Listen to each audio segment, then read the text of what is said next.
karki mini kuskunda komai kika ce ba a kyaso na fasa. To sirrin zuciya ya fito fili haka inda na tambaya gaban amsa. Kai ne tauraro na, ma'ana mai haske tun da idanu da zuciya sun kosa.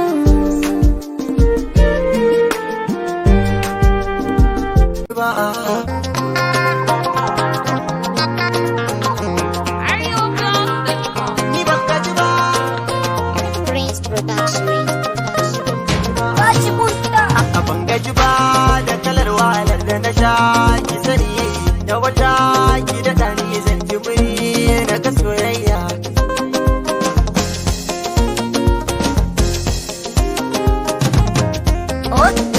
Ya na faɗa miki na da na miki so ba karya bane ba, yadda nake ji ki zuciyata bayan kaina bane ba, yarda ki amsa duk da na san dai ba lallai bane ba. Ki haƙuri ki ji sako na da gake na rufe, inda wani na ga aini ne matsayar ki na soyayya. Ni ban gaji ba,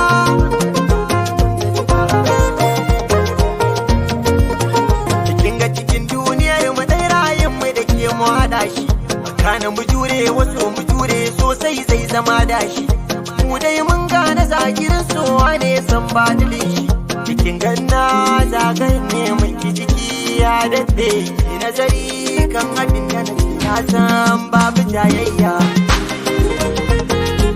Aikin san na sai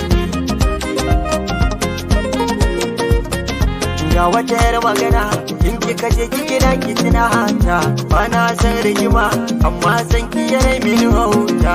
To ke ma ki sani za ya fi kyau mun sasanta. Ni ban gaji ba inda na ce ban gaji ba, kin sani inda wata ki daɗa ni na san zan ga soyayya.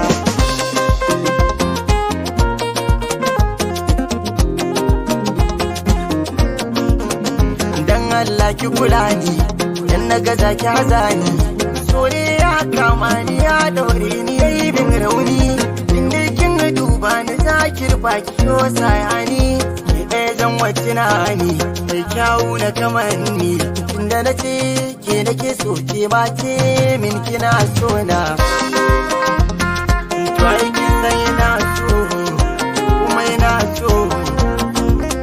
To babu jibi ba da bara tunda na ga ki nake buri, ki zamto uwar yara a gare ni cikon fari. Na san ki so na hakika da alkawari, ba domin hali na sai ki kula da badan Allah.